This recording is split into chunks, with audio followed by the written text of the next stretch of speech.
Commençons par le début. Qu'est-ce que Pi Network? Imaginez une nouvelle crypto-monnaie. Mais au lieu de la miner avec des ordinateurs surpuissants qui consomment énormément d'électricité, vous pouvez le faire depuis votre téléphone. C'est la promesse principale de Pi Network. Lancé en 2019 par des diplômés de l'université de Stanford, ce projet a une ambition simple: rendre la crypto accessible à tous. Pas besoin d'être un expert en technologie ou d'investir des milliers d'euros. Il suffit d'appuyer sur un bouton dans une application, une fois par jour. Cela permet de prouver que vous êtes un humain actif et de contribuer à la sécurité du réseau. Cette approche a attiré des millions de personnes dans le monde entier. On les appelle les pionniers. Ils accumulent des Pi depuis des années en attendant le grand jour. Ce grand jour, c'est le lancement du mainnet ouvert. Pour l'instant, le réseau est dans une phase de mainnet fermée. Cela veut dire que les Pi que vous avez minés ne peuvent pas être échangés librement contre d'autres monnaies comme l'euro ou le dollar. On peut seulement les utiliser entre pionniers, au sein de l'écosystème Pi, pour acheter des biens ou des services. C'est une phase de test et de construction, en quelque sorte. L'idée est de bâtir une économie réelle avant d'ouvrir complètement les vannes. Pourquoi cet engouement, alors? Parce que le projet touche à un rêve, celui de participer à la naissance d'une monnaie numérique dès ses débuts, un peu comme les premiers utilisateurs de Bitcoin. Beaucoup espèrent que leurs pays, accumulés patiemment et gratuitement, prendront un jour de la valeur. Une valeur significative. Cette attente crée beaucoup de discussions, de spéculations et d'analyses. Les gens veulent savoir ce qui se passe en coulisses. Ils scrutent chaque mouvement sur la blockchain Pi, cherchant des indices sur l'avenir et la valeur potentielle de cette crypto-monnaie si particulière. Le projet a aussi ses critiques, bien sûr. Certains doutent de sa viabilité à long terme. Ils se demandent si le Pi aura un jour une vraie valeur marchande. Mais ses défenseurs mettent en avant la force de sa communauté. Plus de 55 millions d'utilisateurs engagés, c'est un atout considérable. C'est dans ce contexte de forte attente et d'incertitude que chaque information devient cruciale. Et c'est là que l'observation des plus gros portefeuilles, les fameuses baleines, devient particulièrement intéressante pour comprendre les dynamiques en jeu avant même le lancement officiel sur les marchés. Maintenant, parlons des baleines. Dans l'océan des crypto-monnaies, ce terme désigne les individus ou les entités qui possèdent d'énormes quantités d'une crypto spécifique. Pensez à quelqu'un qui détiendrait des milliers de bitcoins, par exemple, ou, dans notre cas, des millions de Pi. Ce ne sont pas des petits poissons, ce sont les plus gros acteurs de l'écosystème. Leur nom vient de leur taille. Comme une baleine dans l'océan, un seul de leurs mouvements peut créer de grosses vagues, capables d'influencer tout le marché. Leur puissance est donc considérable. Pourquoi sont-elles si importantes? Leur influence est double. D'abord, par leurs actions d'achat ou de vente. Si une baleine décide de vendre une grande partie de ses actifs, cela peut inonder le marché. L'offre augmente d'un coup et le prix a tendance à chuter.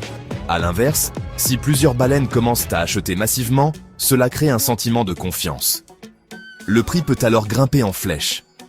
Leurs décisions sont donc suivies de très près par les autres investisseurs, qui essaient d'anticiper leur stratégie et de surfer sur les vagues qu'elles créent. Elles sont des baromètres du sentiment du marché. Ensuite, leur importance est aussi psychologique. La présence de baleines peut être vue comme un signe de confiance dans un projet.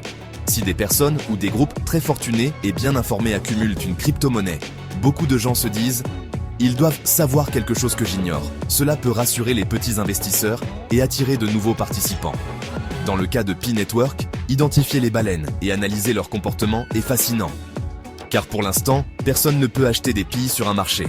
Les baleines de Pi sont donc forcément des pionniers de la première heure ou des acteurs très actifs dans l'écosystème.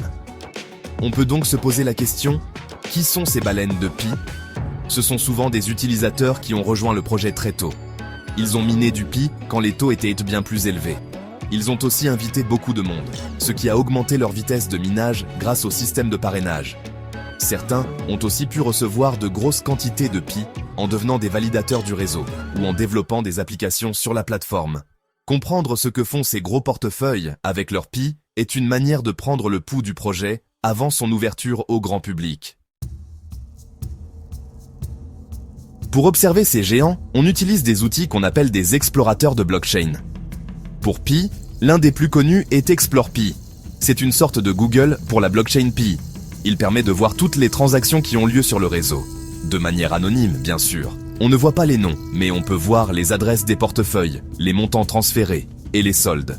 C'est en analysant ces données publiques que l'on peut repérer les portefeuilles qui détiennent des millions de Pi. Ce sont nos baleines. Et récemment, leurs mouvements sont devenus très intéressants. Les analystes de la communauté Pi qui scrutent Explore Pi ont remarqué des choses étonnantes. Ils voient des paris fous et des transactions de très grande ampleur. Par exemple, une baleine pourrait envoyer 100 000 Pi à une autre adresse. Pourquoi ? C'est là que l'analyse commence. Est-ce un simple transfert entre deux portefeuilles appartenant à la même personne ? Ou est-ce un paiement pour un bien ou un service de très grande valeur ? Récemment, des transactions massives ont été observées, suggérant que des accords importants se nouent en coulisses dans le mainnet fermé. On parle de transactions qui, si on leur appliquait une valeur spéculative, représenteraient des centaines de milliers d'euros. Un exemple concret qui a fait beaucoup de bruit. L'observation de transactions répétées de plusieurs dizaines de milliers de Pi vers des portefeuilles liés à des projets d'application sur Pi. Certains interprètent cela comme des investissements. Les baleines miseraient sur les futures applications à succès de l'écosystème. C'est un pari sur l'avenir. Elles utilisent leur Pi qu'elles ne peuvent pas encore vendre pour acquérir des parts dans des projets qui, eux, pourraient générer de la valeur. C'est une stratégie intelligente. Elles transforment un actif bloqué en un investissement potentiellement très rentable à l'intérieur même de l'écosystème Pi. Un autre mouvement observé est la consolidation. Des baleines qui rassemblent des Pi depuis plusieurs petits portefeuilles vers un seul, très gros. Ou à l'inverse, qui divisent un énorme portefeuille en plusieurs plus petits. La première action peut signaler une préparation à une grosse opération future. La seconde peut être une stratégie pour ne pas effrayer le marché en affichant un solde trop colossal ou pour gérer les risques. Ces mouvements, qui peuvent sembler techniques, sont en réalité des signaux forts. Ils montrent que les plus gros détenteurs de Pi ne sont pas passifs. Ils gèrent activement leurs actifs, font des paris et se positionnent stratégiquement pour l'ouverture du mainnet. Alors, concrètement, qu'est-ce que tout cela signifie pour vous, si vous êtes un pionnier ou si vous vous intéressez à Pi Network ? Premièrement, cela devrait être perçu comme un signal plutôt positif. Le fait que les baleines soient si actives montre qu'elles croient en la valeur future du projet. Elles ne laissent pas simplement leurs Pi dormir. Elles les utilisent, les échangent, investissent. Si elles pensaient que le projet n'avait aucun avenir, elles ne prendraient pas la peine de faire des stratégies aussi complexes. Leur activité est une forme de vote de confiance dans l'écosystème qui se construit. Deuxièmement, cela donne des indices sur la valeur potentielle du pays. Personne ne connaît le prix de départ du pays quand il sera sur les marchés. Mais quand on voit des transactions où des dizaines de milliers de pays sont échangés contre des biens ou des services de valeur, cela crée ce qu'on appelle un prix de consensus. Par exemple, si quelqu'un vend une voiture d'occasion pour 30 000 Pi, cela suggère implicitement une certaine valeur pour chaque Pi.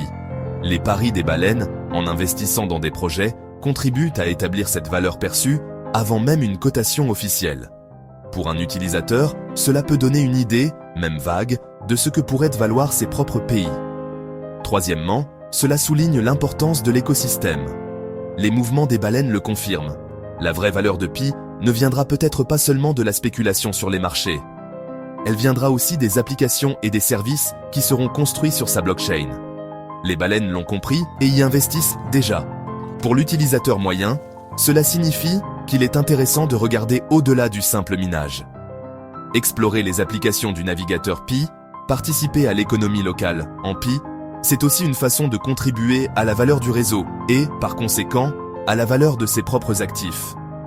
En conclusion, l'analyse des mouvements des baleines sur Explore Pi est plus qu'une simple curiosité technique. C'est une fenêtre ouverte sur les stratégies des plus grands acteurs du réseau. Leurs paris et leurs transactions massives montrent une confiance et une activité économique réelle, même dans un réseau fermé. Pour les millions de pionniers qui attendent patiemment, c'est un signe encourageant. Cela suggère que les fondations d'une économie numérique sont en train d'être posées. Et que le jour où le mainnet s'ouvrira, les vagues créées par ces baleines pourraient bien profiter à tous les poissons qui nagent dans l'océan Pi.